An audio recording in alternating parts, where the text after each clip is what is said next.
What's up, and welcome back to the Explore Inspired Show. I'm Jonathan Ronzio. This is episode 4, and today we're talking about something entirely different than I had planned. It's actually past 10 o'clock right now.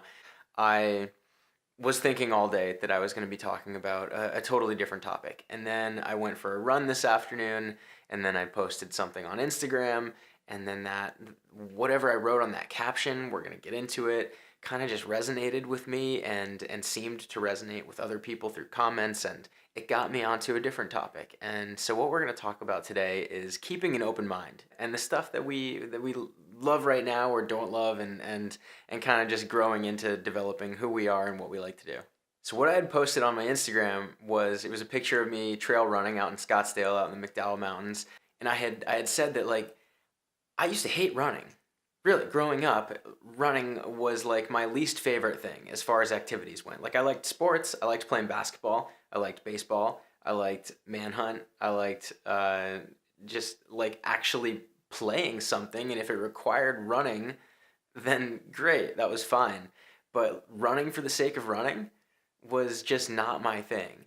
And I actually used to say, for so many years growing up, I would say, like, I will run if I'm playing a sport or if I'm running from something. If something's chasing me, like a bear, or like if I'm running from a house that I just ding dong ditched or something, right? Like, that was my mentality about running. Sports or running from something.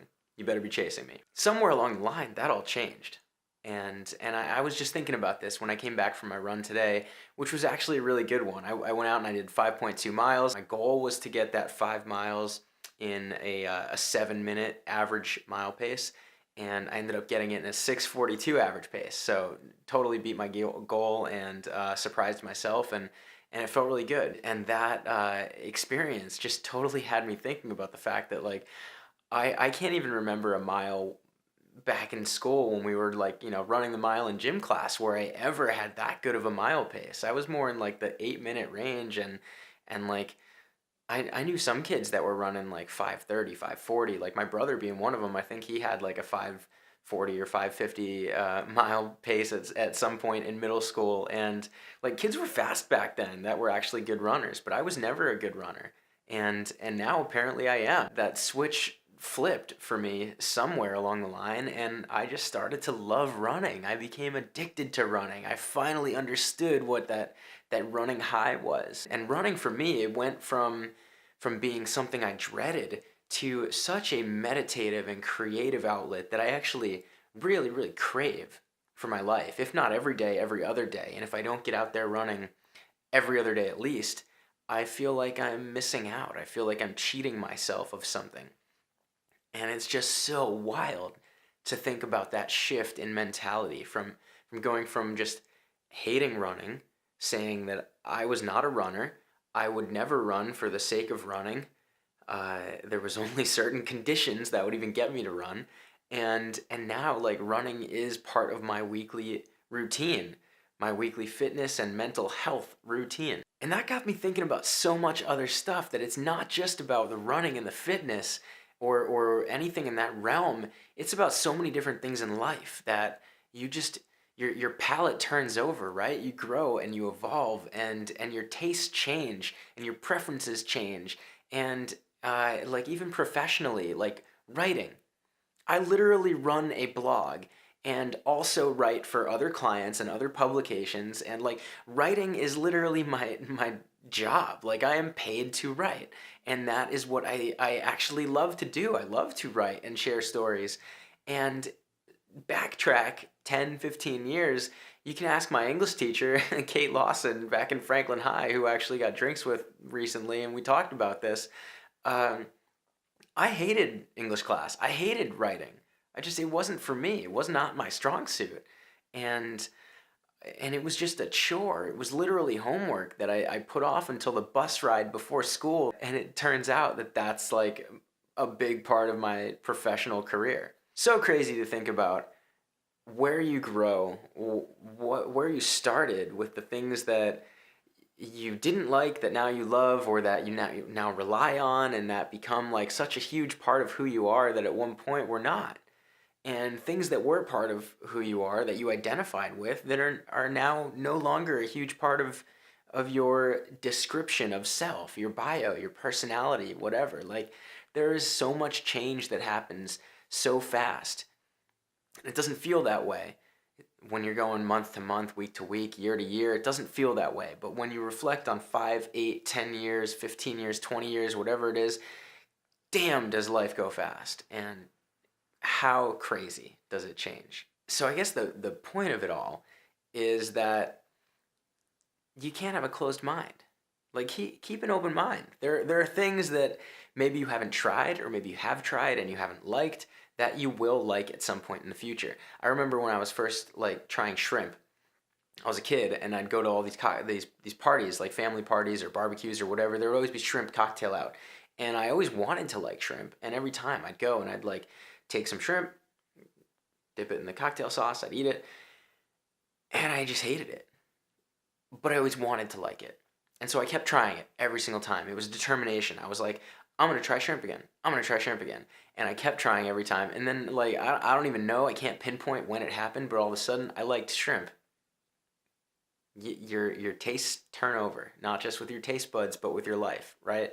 And that's what's happened for me with running, with writing, with so many other things. That's what's probably happened for you when you reflect on it, whether it's for work or for food or for travel or for adventure or for fitness. Like, there is definitely something, if not many, many things in your life that looks very different today than it did 5 years ago, 6 years ago, 10 years ago, even a year ago, who knows?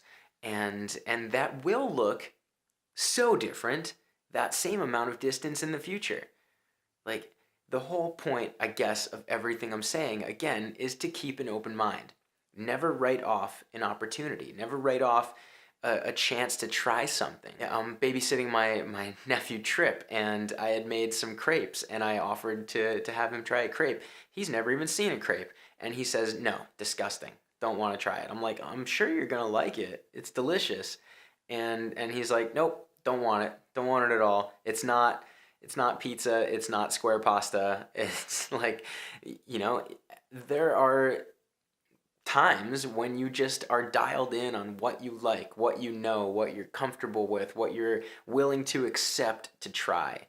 And and it takes a very focused, conscious effort that a 3-year-old doesn't necessarily have yet, but that we have, to be able to get yourself to try those new things, to taste shrimp every time at the party when you know that you disliked it in the past, or anything else. It takes a very conscious, focused effort to keep pushing yourself towards new opportunity.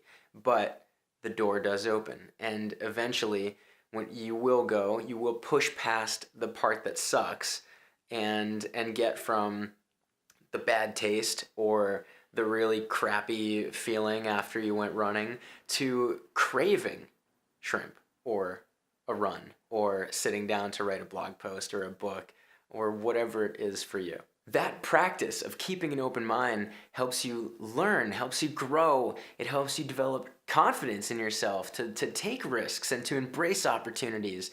And that awareness of just paying attention to what might be new, what might be uncomfortable, what might be just different that you necessarily don't like now, that you might like in the future, that you used to like, that you don't like, that you like. That awareness of how you're evolving, how your tastes are changing, and being open to where they might go helps you in so many different ways. Like, you become more productive, you become more creative, you become more charismatic and more alert in every aspect of your life, just by simply embracing new opportunity, because you're not shutting out what you don't know, what you don't like, because you're taking time to reflect on where you've grown since the things that you used to know, that you used to like.